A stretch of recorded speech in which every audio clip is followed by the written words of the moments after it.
Hey guys, it's Tony. Welcome back. I hope everyone is well. This is the third time that I am trying to record this video this morning. And it's really because the thing that I'm here to talk about is literally causing interference in me trying to make this video. It won't make sense to you, but that's what it is. So listen, I'm trying to figure out where to start because this is my third time. So basically, quick testimony. Last week, I believe, I made a video. I released a word from the Lord. Replace your worry with worship. Okay? Right after, I don't mean like a day. I mean right after I released that word, I encountered a miracle. I encountered God so clearly that it couldn't have been anyone else but the Lord. And that's how it is when it's really Him. You will know there will be things that you and only God have talked about that will happen, and you will know that it's Him. Your miracle will have His signature on it. That's the word.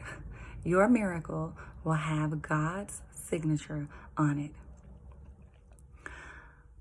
However, many times when we encounter God in that way, when we begin to see the miracles and the promises show up in our lives, the things that we've talked to God about, the attacks will start. Now, I normally do not give the enemy place. I don't have time for him. But what I have to say is, he is real. The enemy walks around like a roaring lion, seeking who he may devour. And that is us, the children of God. He doesn't want us to be blessed. He doesn't even want us to live to see the blessing. And we have to move that in a way that we have to be conscious of the fact that the enemy is against us, okay? And so as soon as that miracle took place, the attacks began. And I've shared a little bit about what I'm dealing with. Personally, I'm in the middle of a major transition, and I have decisions to make regarding every area of my life right now. I literally am in a place where I don't know what's next, okay? This is a place where I am completely trusting and relying on God. Now, I can tell you that I am in my season of promise. I know that I have been released from my wilderness. I have moved on from it. I have experienced a wilderness season that has lasted like 7 years. 7 years. And there have been great times of manna. And then there have just been times of like where the enemy was attacking me, and I was just like, when is this going to end? When is it going to be my turn? And I know, because God has told me, that I am moving into the season of promise where all of the things that God has promised me are coming to pass. But it is important that it's hard to remain mindful of it because God is so good. When these things begin to show up, you just want to praise and worship, and you're like, yes, this is what I've been praying about. This is it. But we have to be mindful and watchful, because counterfeits and things that aren't for us and attacks won't come as often when we're in a period of when we're just in a period of a stagnancy, and and surely they'll come in the wilderness. But when we are in the midst of our promises and our miracles, the enemy will do anything to uproot your faith, to destroy you so that you never see the promises, or destroy your hope for it. Okay? He did the same thing with Job. Yeah. And so right after I made that video about replacing your worry with worship, a miracle happened. 30 minutes later. Wasn't expecting it. And then the attack started.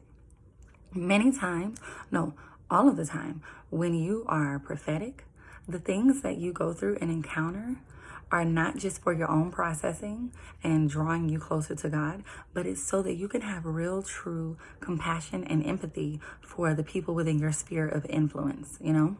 And so I had to make this video, and I wasn't planning on it. I had to make this video because I know that y'all are going through it. For many of the children of God, this is your season of promise. And I don't want to scare you with this word, but I want to encourage you and remind you to be faithful regardless of what it looks like. Because don't doubt. Now, I want to say this. Do not doubt what God said is true. If he has told you you're in your season of promise, you're in your season of promise. The enemy is real. He will show up, but don't doubt God.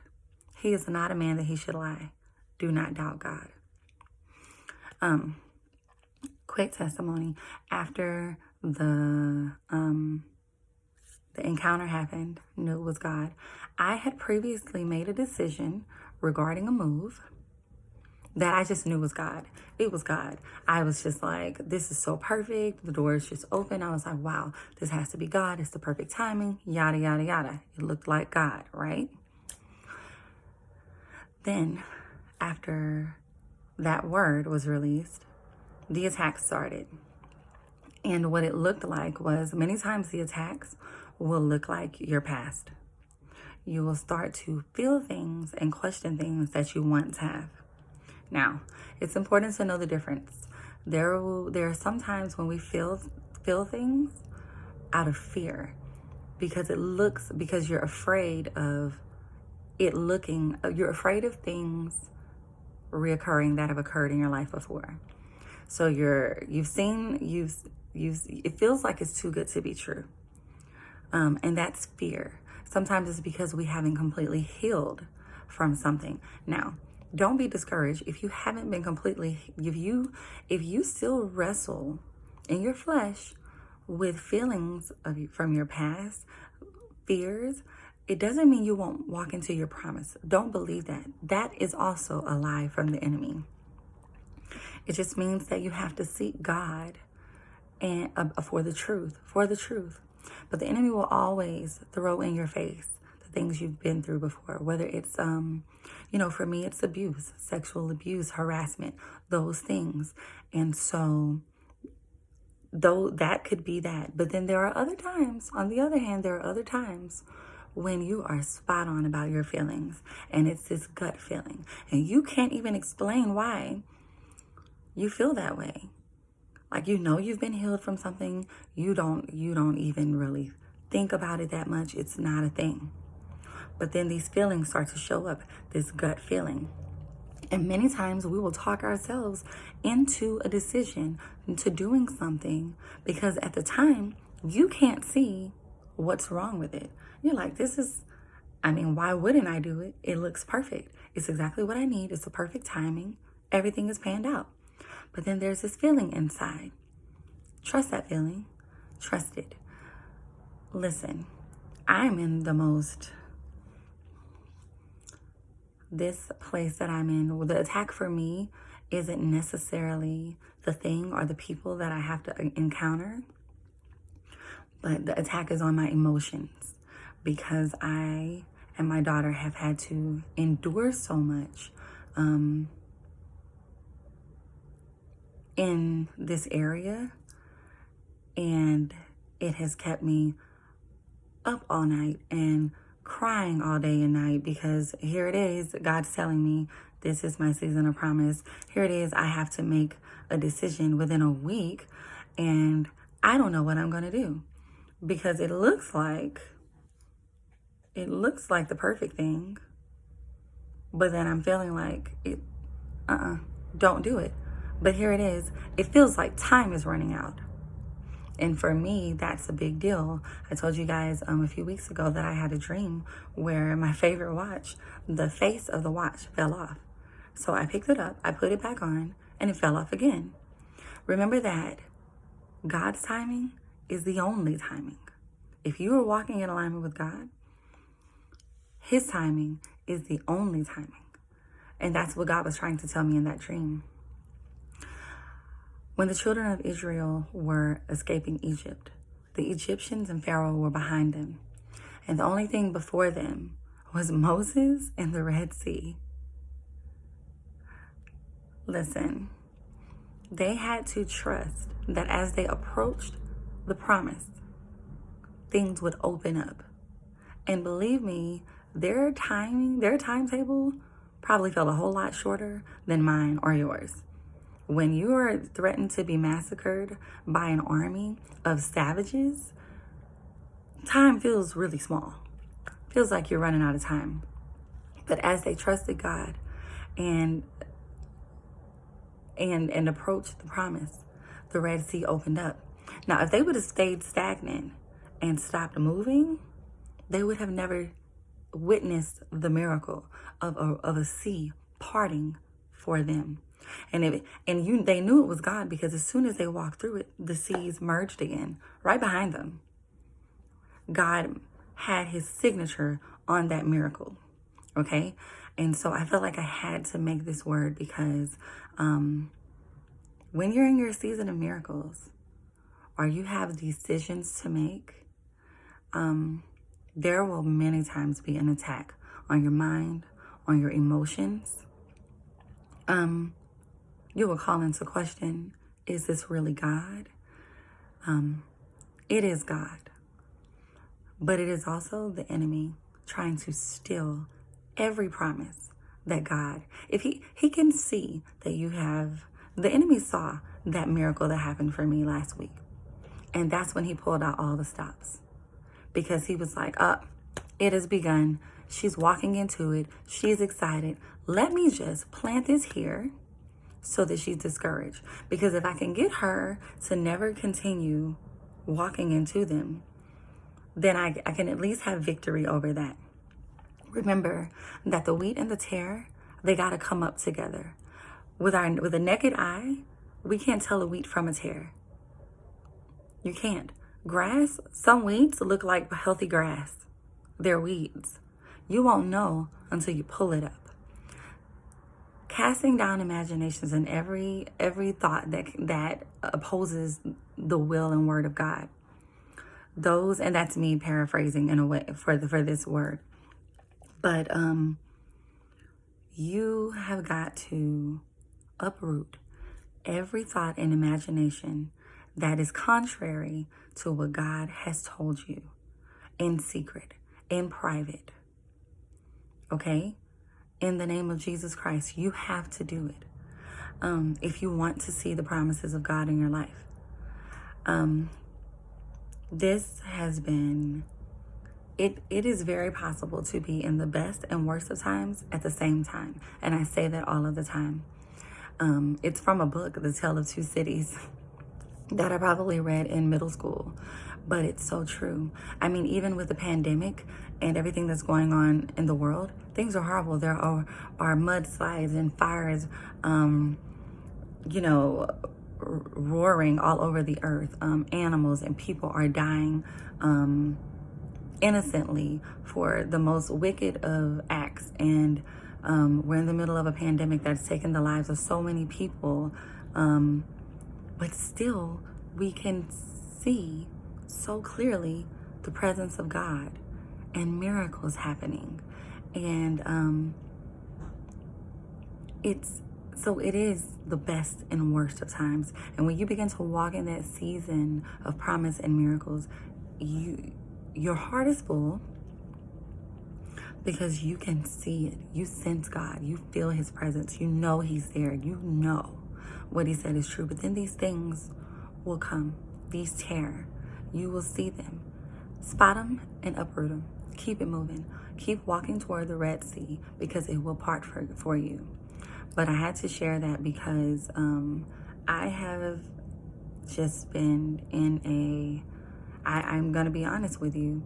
I don't even know what I'm going to do. And I can't wait to be able to tell you guys what happened. But I can tell you that I'm in a place where I know that there's a decision that has to be made, that I have something to do, and there is a time constraint on it. Oh, I have one more thing to say. But I don't have the means or the know-how or I can't do it on my own. I can't. And I mean, time is running out. But I also want to say this. God's promises, if it is truly God, there will be no rush. There will be no pressure. No rush and no pressure. Even as the enemy approaches you, don't rush and don't allow the pressure to seep inside of you. Don't allow it, because that's what was happening. I lost so much sleep. Probably had one of the worst days ever yesterday. Literally just bawling, crying, upset, and just mind boggled. And in some ways, I'm still there because I'm human. And I'm like, all right, I have all of this to do, and I don't know what I'm going to do. But God's promises will never have you feeling uneasy, because I'm in a situation where I made a decision about something, but then just something about it didn't feel right. It felt like a threat. It felt like sometimes we'll talk ourselves into a decision, and I might have said this earlier, or I might have said it on the videos previously that I tried to record and they failed. Sometimes we'll talk ourselves into a decision because at the time we can't see what could go wrong with it, but God can see it. And you've got to trust the God that sees the end to the beginning.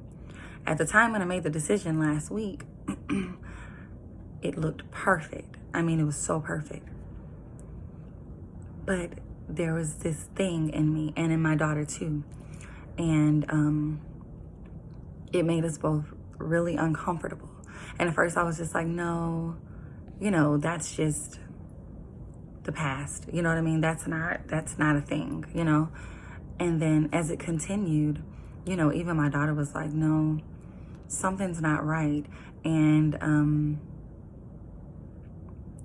it made me realize then that I needed to make this word that sometimes, because we can't see what's wrong with something, but we have that feeling, we'll go through with it because we're like, you know what? We'll dismiss those red flags. And that is the telltale sign of a counterfeit. And I'm not necessarily talking about marriage, because that's not what I'm talking about for me, but this may be about marriage for you, and that's something you should pray on. But I do know that this word is for every one of you that is walking into their season of promise and miracles. The counterfeits will show up, whether it be a job, whether it be a home, a car, a relationship, a friendship, anything like that. And and this person something doesn't check out. And although I don't have the answer, although this representative tries to seem trustworthy and friendly, I have this feeling that this will be a bad decision. Here it is. I have to move in a week. Less than a week. And I don't have the answer. God is just saying, if you don't have the answer, let him answer it, and let him answer you in a way where his signature is on it. And the more you do that, the more you trust him, and the more he puts his signature on his promises, on things for you, the easier it will be for you to trust him later. It was a whole lot easier for the children of Israel to trust God after they had witnessed the Red Sea, a roaring sea, a mighty sea open up for them and close up and swallow up Egyptians. A whole lot easier to trust him once you've allowed that. But be careful in this season of miracles and promise about the decisions that you make. And if you have this feeling in your gut, it's not you, it's God. And you have to trust that even if you make a wrong move and you forego something that was God, He will not penalize you for it, and he will present something even better. If it's not, if you know, it's like Gideon. He asked God for a sign. He gave it to him. That still wasn't enough. That doesn't intimidate God. He said, okay, I'll show you again. And so even if you feel like maybe I'm making the wrong decision, if you forego it, God will still come through in the nick of time, because he's that kind of father. So I'm going to leave it here. This is an emotional time for me. It's an emotional word. But I want you guys to know that if God has promised you something in this, you know that this is your season, there will be things that you question. There will be tear amongst the wheat, but it doesn't mean the wheat's not there. It doesn't mean that you're not going to eat. Okay? You will still eat. You will still reap the harvest. Okay? I love you guys. I'm praying for each and every one of you. It's been a rough few days. I'm answering all my emails, though. I have started school. So I'm back in school, starting a new job. I'm moving. I don't know where to. It's not funny, but it's funny. But I can tell you I have a lot going on, but I am still praying for you guys. I'm going to answer every email that you send. I truly love you. I love you so much. I'm grateful for you. And I pray that you have all of the discernment that God is able to bestow upon you, that you make the right decisions, that you trust God in this season, and that you don't doubt that his promises are real for your life, for your families, the healings, the homes, the jobs, the financial stability, the relational stability, that all of it is real. It's been promised to you and it is real. I love you. Have a wonderful day.